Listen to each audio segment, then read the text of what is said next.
My name is Jake Osborne. I'm from Owensboro, Kentucky, which is about an hour west of here. Right now I have around 300 colonies. I usually like to operate 300 to 800 colonies. I did actually sell a bunch of my bees because I was getting too many bees not too long ago. I'm 35 years old. I've been keeping bees since I was 8 years old. Growing up with bees, I always would consider myself a hobbyist. I guess it really wasn't until college that I kind of got into the sidelining aspect of it. And I'm here to tell you right now, I've probably made every single mistake that there can be made in beekeeping, and I will definitely am willing to share with you all the mistakes that I've made. So probably about 5 or 6 years ago, I kind of switched over to what would be called commercial. And that is a whole different animal compared to sidelining. Maybe one day I'll do a talk on that, and maybe I won't, that's fine. But I want to talk to you today about what does it take to go from hobbyist to sideliner, okay? Now, a lot of times people will try to put a number with those words, like, you know, hobbyist is so many hives, a sideliner is so many hives. And really, to be honest, there's no real number that can be associated with that.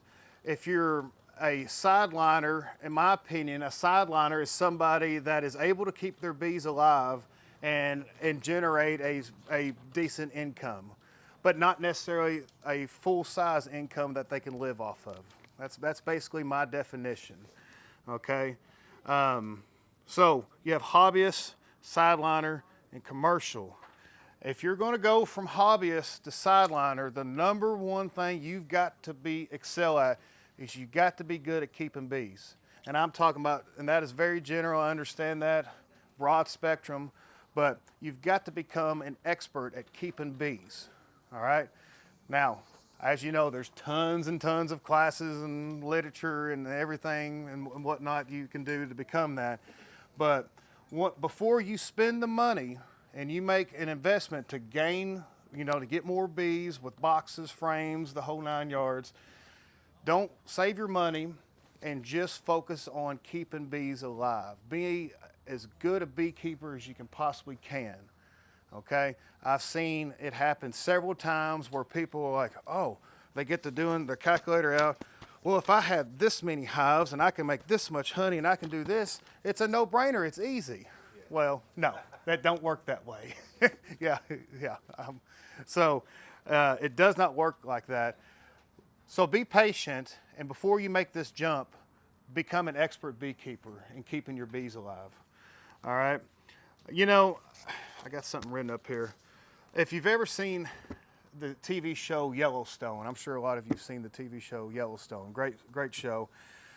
The very first episode, the dad, John Dutton, is talking with his son, Lee Dutton. And he's asking his son, Lee Dutton, he said, well, what's your take on this whole ranching thing, this cattle industry? And the son, he gives a very prolific response, more or less like, well, we care for the cattle, and that way we take good care of the cattle. They'll nourish us and feed us. And the dad, John Dutton, kind of shakes his head, and he says, no, you're thinking like a cowboy. You need to think like a cattleman. A cattleman sees a $293 investment turn into $1,100 income in a matter of 7 months. That's kind of how we need to approach beekeeping when we're going from a hobby to probably a business. We've got to change our mindset when we make this jump. That's why I'm telling you that it's best to become as good a beekeeper as you can at keeping your bees alive before you make this jump, because when you make this jump, you're going to have to think about a lot of different stuff, a lot of things I'm going to talk about here in just a second. So first things first. Let's talk about equipment, just real quick, briefly. You're going to start buying in bulk. You're going to have to start buying in bulk, okay? You're not going to be buying 10 frames at a time. You're going to say if you want 50 colonies, that's going to be, if they're doubles, that's 100 doubles, and that's 1,000 frames, okay? There's 800 frames to a pallet. you might as well go ahead and buy you a pallet here so you can get bulk pricing. We got to start thinking about money, all right? So buying in bulk is going to save you money. And even if you don't need as much as you're buying, you might have a buddy in the beekeeping club or on the Facebook group that might want it, all right? So buying in bulk will save you money. These are some of my prices that I pay right now. And some of these prices may be old and outdated, but the last time I bought boxes, I was given $13 a box for it. Okay? Don't look at her now. All right? Frame. Is it assembled or put together yourself? That's unassembled. And this was actually a commercial grade, not a select grade. This is commercial. Everything if I could keep bees in cardboard boxes, I would do that. All right? So, yeah. You can get them in Illinois for $12 a cent. See, I mean, we'll talk later. Anyways. How much of your own equipment are you building? Well, hang on, let me get into this and then I'll talk about that. Frames, all right? Assembled frame with foundation added, the normal coating of wax, $270. Can you beat that price? Huh? Okay, we'll talk later. All right. But anyways, lids. I don't use the fancy telescoping lids. I use 3/4 inch. I love the HDO board, the high density overlay board or concrete form board. That stuff lasts forever. Or I'll just get 3/4 inch treated plywood, and I will either paint it, I'll put epoxy on it, I'll dip it in wax or whatever to make it last longer. Overall, I'm getting about $4 per lid, okay? So, thank you. So, anyways, the point I'm trying to make is I've got $44 in a single and roughly $84 in a double, okay? If you were to buy one hive at a time, we see the price, you can definitely see the price difference. Buying in bulk is crucial whenever you go from hobbyist to sideliner. Pallets, I do make my own pallets. Since I'm more of the commercial end, sideliners don't necessarily have to worry about palletizing their bees yet. You'll be getting there soon. But let's just say, well, for simple purpose sake, let's say a sideliner is 50 colonies. That's what, throughout this talk, I'm going to be referring to a sideliner as having 50 colonies, okay? When you got 50 colonies, you don't have to have them palletized yet. But to answer your question, I do make my own pallets, and with the wood and the labor and the nails and everything, right now I'm running about 6-way pallets with a screen, probably $40 to $45 per pallet. Okay, and so, but that holds 6 hives. So if I was to buy 6 different bottom boards, I think that's a little bit cheaper. All right, I do make the pallets. I do make the lids. I make the double screens that we were talking about. So that's pretty much it. I could spend, and that's another thing. We talk about the bee business. Your time is extremely important. I was watching a YouTube video of a guy who was attempting to go into bee business, and he's assembling frames. He's nailing frames together, and he was excited because he had a nail gun. And sure, that sped up the process. But if you're able to make, let's just say you're able to do 50 frames an hour, okay? If I was to buy 50 frames here, that would probably be $135. Or if I was to purchase the frames and then buy them, I'm probably only going to save about $20. Now, is an hour of my time worth $20? Yes, it is. So I'm just going to buy the frames assembled instead of assembling them myself. Okay? This goes back to your mentality changing and changing your way of thinking. Your time is worth something. Okay, let's see, what else do I got here? Okay, I got micromanage versus streamlining. As a hobbyist, most of the time, and this is just, it's the natural thing that occurs. With your bees, when you're a hobbyist, you want to micromanage. You want to have a book saying, okay, hive number 1, it's this date, it has a strong queen, needs to do this. And then hive number 2, well, I need to do this and do this and do this. You're micromanaging. When you get up to about 50 colonies, you're wanting to streamline that. If this hive gets treated, they all get treated. If this hive needs to be requeened, more than likely they all need to be requeened. There's a few exceptions there. If this hive needs supers, we need to put supers on all of them. You're streamlining your work. So I've got, right now, with my operation, I've got probably 10 different locations. If I need to feed one location, I've got my tote of syrup in the back with my pump, and I'm going to all the locations, okay? Streamline it. It's all about your time management is crucial. Let's see, learn your area. Everybody has a different area as far as nectar flows go. In my area, and of course it's never the same every year because the weather's different. In my area, the flow starts picking up probably late March into April, and then it kind of backs off a little bit. And then for this year, I think it was because of the basswood, had a huge nectar flow towards the end of June. And then I had a nectar dearth, and I was having to feed my bees. And then it turned on, then it turned off. You got to learn your area. And the best way to learn your area is just experience. That goes back to me saying, when you're a hobbyist, become a good beekeeper. That's including learning your area, all right? So now, let's talk a little bit more about the business side of it. Talk about sources of income. With beekeeping, there is 3 main sources of income.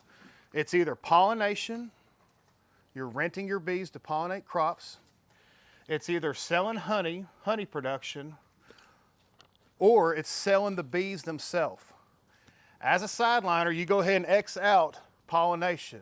You can't do pollination. And I'm telling you, you can't do it because I tried it. It's not worth your time, all right? When you're a sideliner, you want to focus all your energy and everything you got to creating the most income as possible. Once you get larger and more into commercial, then you can start exploring pollination and other things as well. But we can X out pollination, and we can focus on honey and selling bees. Now, I've got written down here, let's just say, for example, you have 50 colonies, all right? We can do honey, you can do bees, you can do both. You got to be a good beekeeper, though. I'll keep saying that. Let's just say, for example, we have 50 colonies, and from those 50 colonies, we're going to start 55 nucs in the spring, all right? Now, whenever you go to start a nuc, it's really simple. You're going to pull out 2 frames of brood and a frame of honey. You're going to put it in a nuc box. You're going to take it to a different location. You're going to add a queen cell. You're going to let them mate, do their thing, and grow that nuc out, all right? I don't want to divulge too much to it, but basically what I'm saying is with 50 strong hives, you could easily make 55 nucs, all right? It's doable. Out of those 55 nucs, you'll probably have 10 where the queen is a dud or didn't make it back or whatever, if you have somewhat good, successful mating and whatnot. Let's just say you have 45 nucs. You're able to make 45 nucs from 50 colonies. And to be conservative numbers, let's say you make $120 per nuc. Now, I know nucs go for more than that, but you got to think about the box is $12. The frames are going to be $15 or whatever. So let's just say 45 nucs at $120. That's $5,400. All right. Let's also fast forward, say those colonies then make an average of 30 pounds per hive. That's 1,500 pounds of honey. 1,500 pounds of honey, let's just use another conservative number if you're selling a little bit wholesale or versus retail. Let's say you're selling it for $6 a pound. That's $9,000. So now your 50 colony sidelining business has just generated roughly $15,000. Okay? Not bad, considering you still have a full-time job and this is just your weekend gig. Talk a little bit about honey. I've been selling honey since I was 9 years old, pretty much. And there's a lot of ways to be able to sell your honey. Obviously, you only got so many aunts and uncles and kids and nephews that are going to buy your honey. You only got so many of them that are going to buy your honey. Here are some of the places that I sell my honey at. I sell at coffee shops. I sell at orchards. Anything that's agro-tourism, okay? Anything ag-related. Produce stands, restaurants, okay? Those are your typical areas where you can sell honey at. I also, believe it or not, sell it at my barber shop. So you go in there and get your hair cut in a jar of honey. They go hand in hand, right? My wife cuts hair for a living, and she sees me selling honey, and she's like, well, I think I can sell some at the salon. I was like, there ain't nobody gonna buy honey at a hair salon. This was before the barber shop. She's like, well, let me just try. So she set up in the corner a little stand, had some decorations on it, some sunflowers and whatnot. And I'm telling you, she sells more honey out of that hair salon than I do at a coffee shop. So be open-minded about where you can sell your honey. Honey is a very sought-after product. And especially when it comes as far as a marketing strategy, if it's your, if you're not doing any packing and it's your honey, it is, don't be afraid to put in large letters, large words, pure, raw, local. It is just a guarantee that you're going to sell it. You put those 3 words, pure, raw, local, you will sell your honey. And let me get a little bit off topic. Let's talk about those words for a second. What does pure mean? Pure means that it's honey and not syrup. So don't be feeding your bees during the honey flow. That's cheating. I know some people that do that. It's pure honey. What does raw mean? Raw means it hasn't been overly heated. Now, I warm my honey up to about 95, 100 degrees so I can bottle it. Anything, I believe it's 120 degrees. After that, I believe it starts to kill off the beneficial enzymes, pollens, amino acids, and whatnot. So that's what raw honey means, the word raw. And then, of course, local. Now, there's a lot of misconception because even though I live in Owensboro, I've been in Bowling Green when I was in college and was trying to sell honey, and people are like, oh, no, I can't buy this. It's not local. Local honey doesn't mean that it comes from your town. Local honey means local flora, meaning that place has the same trees, shrubs, flowers, nectar sources, pollen sources as the area that you came from. Okay, that's what local means. But still, nonetheless, people seek out local honey. All right, selling honey is not hard at all. But before you get, as a sideliner, before you get into stores, because when you go to stores, you're selling at a wholesale price, right? You got to, because they got to make money too, all right? Wholesale price right now, I'm selling it for $6.50 to $7 per pound, all right? They are in turn raising it either anywhere from 60% to 130% markup, okay? Because I've got one store, I'll sell them a jar of honey for $7. They turn around and sell it for, I believe, $15.50. And so, yeah, but that's common. Walmart, their bare minimum markup is 55%. Not that I would ever want to get into that market. It's a whole nother talk. So, as sideliners, even though you may have a lot of honey and stores are great and whatnot, focus on the retail. How do we sell retail? You don't want to sell your honey at $6 or $7. You want to sell your honey at $10 or $12. Okay? Festivals. I've recently started doing festivals. I don't think he's here. Tony. I was just talking to Tony back there. This is the biggest mistake I've made in my whole beekeeping career. I went for the stores first. I should have been going to the festivals first. The festivals, you sell direct to the consumer. They get a visual of who's making their honey, who's the beekeeper, getting to know them, and you're getting retail, okay? I did this completely backwards. I should have went to the festivals first and not the stores. Let's talk about festivals. There is all kinds of festivals even in the state of Kentucky. We got Honey Festival, just for example, Honey Festival is coming up here. There's craft festivals, Apple Festival, Bourbon Festival, Bluegrass. I just got done at a Bluegrass Festival in Henderson. Didn't sell as much honey as I like, but I still walked out of there with about $700 or $800. You know, it was worth my time. Let's see, what else? Anything at these agro-tourism places that have any type of show, festival, or anything, attend it. Normally, the booth fee is anywhere from $30 to $80. But even at that, with a booth fee of that, you're going to make your money back and then some. So keep in mind festivals, and don't make the mistake I did. Go do the festivals first. Festivals they're fun, they're easy. Get you a pop-up tent from anywhere. Get you a table, a black tablecloth or whatever color, and put your honey out there and make you a little sign, make it cute, make it presentable, make it and whatever, and you'll sell honey. So focus on the retail versus the wholesale first. Any questions so far? I've been rambling on quite a bit. No questions? I got one. Okay. On your processing facility, what do you have to do if you're in Kentucky? Uh-huh. See, in Indiana, I have to put a sticker on my honey saying it's been produced in a non-inspected. Yeah. How do you get by? How do you get out of that? Yep. What do you have to do? Well, thank you for bringing that up. That is important.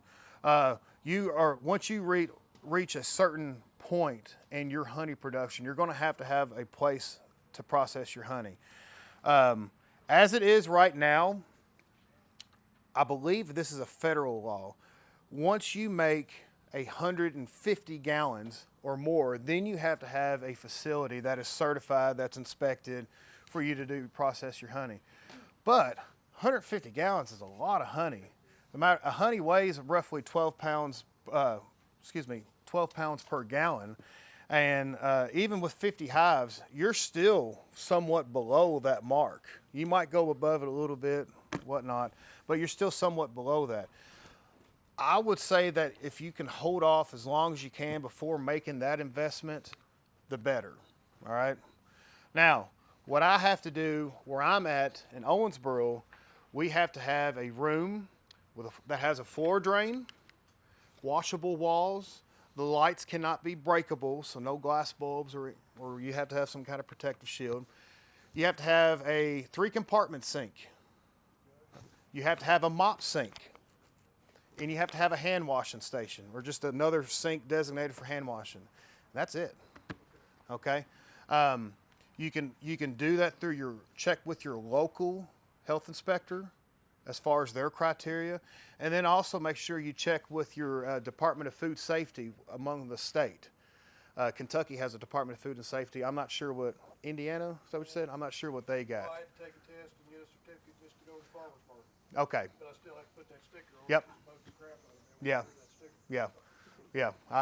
I understand. There's going to be, with every different place, there's going to be hoops and hurdles you're going to have to jump through. Some more, some less. Another thing I would like to talk about with these festivals and selling retail, whatever you can, use all your energy to be able to offer free samples. All right, I did a little test. I was at a festival. I sat down for 30 minutes and I kept track of all the people that would come up and buy honey. I sold like 2 jars. All right. Then I stood up and actually stood by my table. All right. Then I started selling, probably in that 30-minute span, I probably sold like 10, 15 jars. The next 30-minute span, I'm offering free samples. Holy cow. In that 30-minute span, I probably sold like 40 jars. Okay. And I also kept count. All the samples that I gave out to people, probably 95% of them, I think it was either 92 or 95% of them bought a jar of honey. All right. I get the little spoons at the dollar store or Dollar Tree or Walmart or wherever. I keep them in a nice container that has the flaps on it so it's sealable. I have a designated squeezable bear or whatever container you got, plastic, and I just put a little bit there. Hey, you want a free sample? Hey, you want to try some honey? Do you want a free sample? Here. It's free. Not much is free in life, so here you go. It's a mentality thing. When you give somebody something, they feel obligated to buy something from you. And that sounds kind of messed up, but it's true. It's true. But anyways, if you're doing festivals, you got to have free samples. I had called, we had one in our local county. I called the health department. I was like, hey, I'm selling honey. I want to do free samples. Do I need to do anything or whatever? And their answer was real simple. It was like, well, is everything disposable or you're not reusing anything? I was like, no, we're not reusing spoons. We're throwing them away. So they're like, okay, you're good. So there we go. You could also get online, typically tourism websites, whether it's county or state-based tourism, they have a list of festivals, okay? And not to mention farmers markets. Farmers markets is another avenue to sell direct to the consumer, okay? You can also develop a Facebook group, or a Facebook page, get a following, and another thing, forgot all about this, Christmas, okay? Christmas is a special time of the year. Offer a special package of honey. 2 years ago, I had a wooden box that I made because I got a little wood shop, and I had a 12-ounce bear, a 16-ounce jar, and then a 16-ounce of orange blossom honey. I put it in a nice wooden basket that I made, and I sold them for $50 a piece. Sold 100 of them, okay? And all I did is I made one post on Facebook, okay? And what happens with Facebook is great because not only when you make a post, you call your buddies, be like, hey, if you don't mind, share that post, because you may have 1,000 friends, they may have 2,000 friends, and then that goes to them. Call all your friends, say, hey, share my post, please, and they'll do it if they haven't done it already, okay? So Christmas is a great time to sell honey. People are desperate to find, like, what am I going to give my in-laws? Or what am I going to get my grandmother that gives me socks every year? Or whatever. They don't know what to get them. It's the perfect present for them, and it's simple, and it's unique. And so, like I said, I sold 100 of them 2 years ago. Last year, I did something similar, and I sold 120 of them. It only had 2 jars in it, and I sold it for $35. Okay? Any questions so far? Yes. How do you heat your honey? I've got a ancient Kelly double boiler. Heating your honey, again, you don't want to heat it too much. I just heat it just enough so I can make the whole pouring easier. Hopefully I'll graduate to an actual bottler because it is a task bottling honey, because I still use I guess you'd consider Sideliner deal with the gate, self-closing gate. But mine it's a Kelly 40-gallon double boiler. Basically there's a tank within the tank, and inside that inner tank is water. The water is heated, and then it heats the honey. 95, 100 degrees. Yeah, that's what I got set on. Yes, sir. How do you keep it from crystallizing?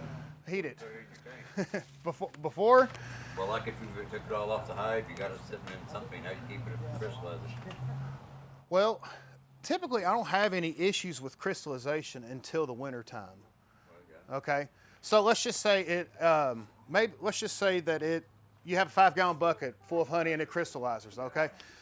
I have what's called a liquefying tank. It's a tank. It's about, I don't know, this big, this tall, full of water. I set the whole bucket in there. You probably don't have that. Find you a large pot that will fit on your stove, okay? Put the bucket in there, pick the whole thing up and set it on your stove. That's how I did it when I was a kid. And it'll take probably, depending on what you got it set at, it'll probably take it 20, 30 minutes. But once it liquefies, Then you can put it in your tank, or you can bottle it from there. I So, got a commercial refrigerator give to me to quit cooling from work where I work. yeah, So I turn and put a heater in there. yeah. Like I said, probably 17 5-gallon buckets in there one time. There you go. Yeah. That's helping. A buddy of mine, a commercial buddy of mine, he's got a operation in West Tennessee. He built a wooden chest and has doors. He fits 2 barrels in it. His heating source, he's got all these outlets, or these electrical outlets, or fixtures, light fixtures that you would screw a light bulb into. He got reptile heaters off Amazon, and it screws into just a normal light bulb socket, and that's how he heats his barrels. The wooden chest has 1-inch thick foam insulation all inside of it. He rolls the barrels in there, shuts the door, and in 24 hours they're liquefied. Okay, so there's a lot of ways to skin a cat. Before I got that refrigerator, I had a lot of crystallized. Yeah. But I put them in that thing, and that refrigerator thing, and heated them up. Yeah, They liquefied up. yeah, Hey, Jake? yes. At what point did you decide I can't do this anymore by myself? I have to pay for somebody. Well, I'm still doing it by myself for the most part. But no, okay, now we're kind of getting into the talk from going from Sideliner to commercial. But really, it just depends on your situation. If you're still working a job, you know, maybe find somebody that wants to work part-time, depending on how many colonies you have. Once you solely devote your time to it, one person should be able to take care of 500 colonies if they devote their full attention to it. All right. Now, once you get beyond that, then, you know, 2 people should be able to do 1,200 colonies. So, in theory. So, that answers your question. Is there a question over here? Another thought on that Yeah. is getting somebody that wants to learn beekeeping to get in there and help you and train them.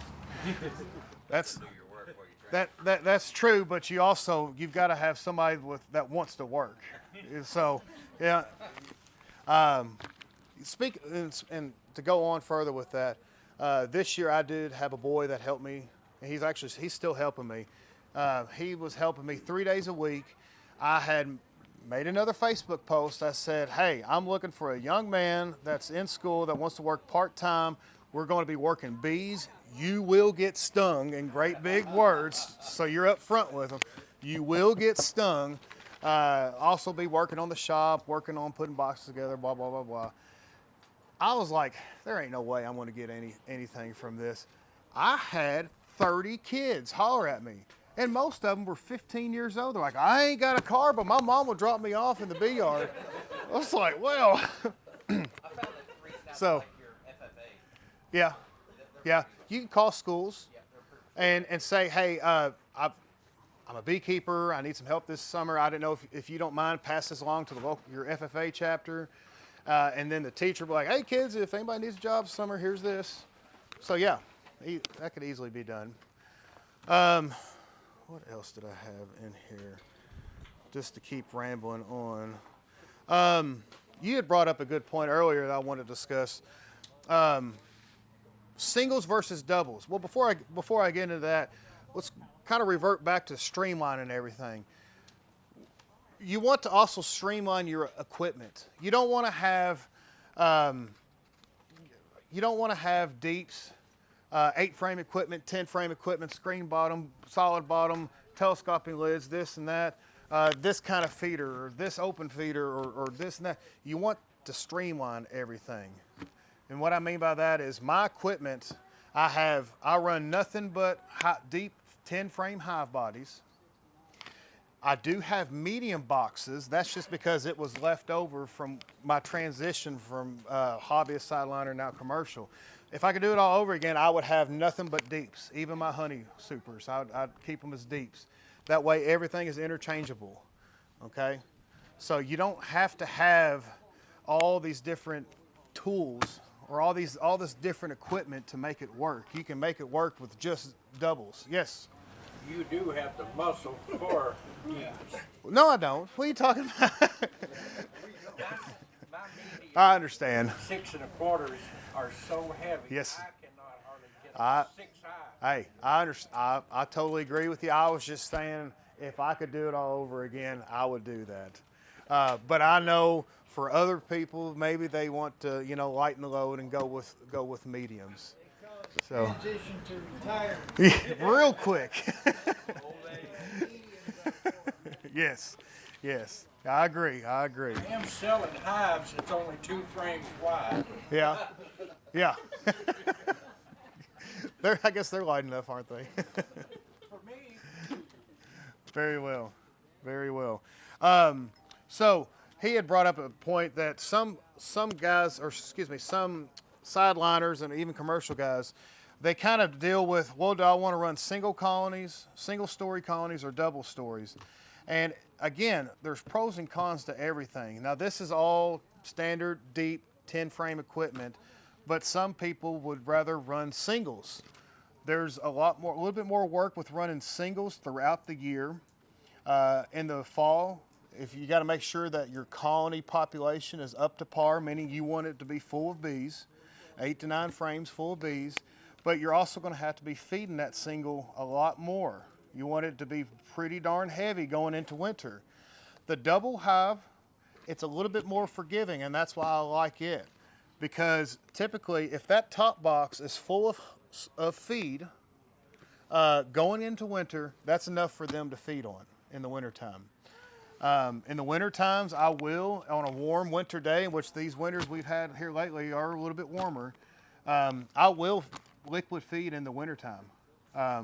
It's just something I like to do, something I think the bees like, and I have better success with overwintering.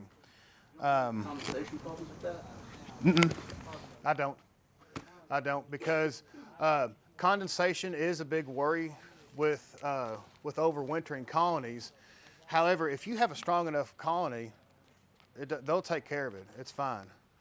And I want to touch on this a little bit that I'm just now remembering. One thing that I've noticed in the past few years is my expectation of bees has actually gone up. When you go to a hive and it is 4 or 5 frames of bees, and you're like, oh, well, this is good, this is gonna make it. It probably ain't. I have a high expectation of my bees. I've risen my expectation of bees, or what a colony should be. I want that colony to be 12 frames or more of bees, especially this time of the year. In the spring, okay, we got plenty of time to build it up. But I guess what I'm trying to imply is that I've risen my quality when it comes to my beekeeping. If I come across a hive, especially in this time of the year, if I come across a hive and it is only 2, 3, 4 frames of bees and it's queenless, for sure queenless, I take the box, I shake it, all the bees out, and I go on to the next hive. All right, that's commercial stuff there. It's time. Those bees, they'll find a home. They'll go to some other hive and populate their numbers, and you're moving on into the next hive. Okay, because time management. Any other questions? Yes, sir. On that thing, I would just maybe one caution is if those bees are diseased. Oh, I know that. I know. There's some. I agree with you. There could be disease, and they could be spreading mites and everything. But when you're running hundreds of colonies, you don't have time for that. That goes to changing your thinking and everything. And you're exactly right. They could have diseases and whatnot and spread that. But time is everything when it comes to this. And so the best way to manage your time is as far as you need to increase your productivity. So I totally agree with that. So, but again, I don't have time to try to put a frame of brood in those bees or try to get a queen started and mated and all that. We ain't got time. Well, yeah, but anyways. Any other questions? Do you ever use candy boards at all? Candy boards? I have in the past. You talking about for like overwintering and in the wintertime? I have in the past. I just didn't have very good luck with it. I like to prepare my colonies prior to the onslaught of winter. What I mean by that is I will feed my colonies thoroughly so they have enough feed in them prior to winter. And even during the winter, I might liquid feed them, okay? The way I've got my hive set up, there's 8 frames in a 10-frame box, and I use the 1.5 gallon feeder that goes in there. I do that because the gallon, hey, you paying attention to me, Jennifer? Because the gallon is a little too wide. The gallon feeder, once you put it in there, you're supposed to put 9 frames to it. It is super, super tight. The 1.5 gallon with only 8 frames, there's still enough space to where you can actually spread those frames apart and pull a frame out without having to worry about rowing bees. Okay, so all my deeps have 8 frames with a 1.5 gallon feeder. They do sell a cap and ladders that go with that feeder. That costs too much. I take dried up sticks and put in there, and those are the floats, and I don't have any issue at all with bees dying. I mean, you'll have some bees dying. You don't ever run migratories with the hole in the top and just the gallon buckets? No, I've done that before. You're talking about the top feeder with the bucket upside down. Much faster. Well, that's opinion. I know just as many commercial guys that use buckets don't use them. Problem I had with them is you have to fill those buckets up fully, because if you don't, it doesn't create enough vacuum, and then it just spills out. So if I only want to give my bees a 1/2 gallon versus a gallon, I can't do that with the bucket, because there's that air gap in there is too large, and it won't create enough vacuum to hold the feed in there, and it just pours out. So that's my opinion. Yeah, yeah. All my feeders are inside the hive. I've got a pump and a toad and a water hose, and I just fill them up. So what do you feed in the winter? Hang on a second, Mary. What's that? It's a medium feeder in a deep box. Yeah. A medium deep feeder Uh-huh. in a deep box. Does that create a problem with having that extra space there? They'll build comb. They'll build bird comb, and yeah, you'll probably have a mess there. At 50 cents a piece, I can't go wrong. That's true. Get you a piece of scrap wood and somehow attach it to the bottom to take up that space. No, seriously, why not? At 50 cents, save your money. What do you feed? 2 to 1, 1 to 1 in the winter? 2 to 1. 2 to 1.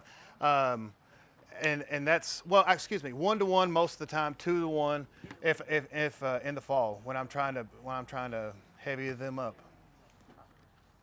Did you? Yes. You said you keep a feeder in every deep box. Mm-hmm. You mean every box or every hive? So you have 2 feeders in a hive? For simplicity's sake, every hive. Okay. But most of my deeps, both top and bottom, have feeders in it. That's because in the spring, I'm anticipating on taking that double, splitting it in 2, and making a split. All right? So on a 1.5 gallon liquid, Yeah. filling up one time carry you throughout the winter, or how many times would you have to fill up, do you think? That 1.5 gallon, how many times I fill it up? You talking about just specifically in the wintertime? I mean, I might, it depends how the winter's going. If the bees are pretty active and there's nothing coming in, if it's warm, I might have to do it twice, might do it once. So it just really depends. But I mean, if it's warm, if like say and this happens more now than ever, if we have, say we have a 2-week warm spell where I know the bees are going to be out, flying around and everything, I definitely want to give them a full gallon, at least a gallon. Because it seems like So. the candy bars last longer. Mm-hmm. That's why that question came up. Yeah, the candy boards do last longer, but that's because the bees have to work to take it in. That syrup, you'd be surprised. My bees right now, when I fill that 1.5 gallon feeder full of syrup, literally in 24 to 48 hours, it's gone. They just, yes, they suck it right up and store it, make wax, do whatever with it. So you'll go back and it'll be empty. They suck it on down. So it's a good idea, even in the summertime, to have that in there for them to fill them up, As a, instead of them just going out and finding natural or honey from the yeah, I keep my feeders in them all the time. All the time because a nectar flow, it could turn off as quick as it turns on. And if it turns off and I'm in a situation where I'm trying to make bees, make more hives, make more nucs, maintain that strong population. I want that feeder in there so I can just simply pop the lid, stick a hose in it, and fill it up. All right?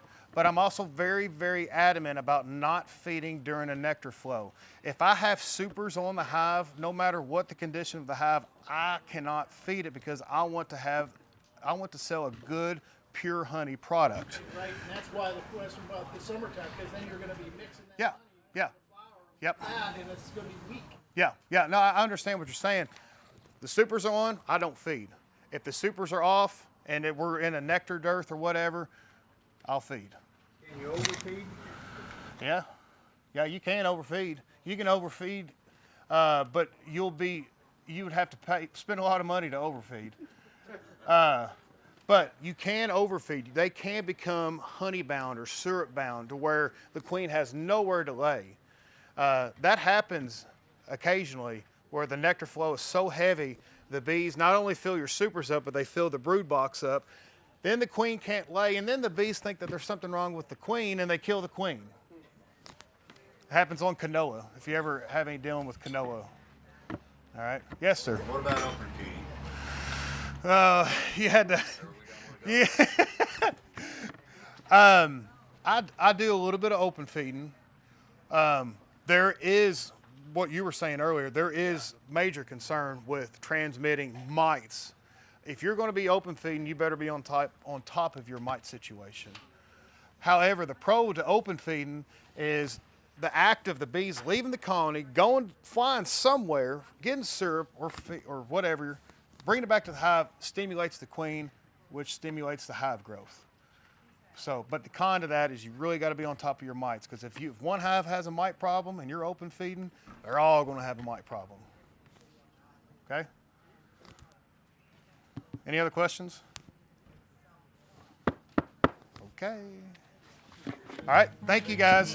Thank you so much.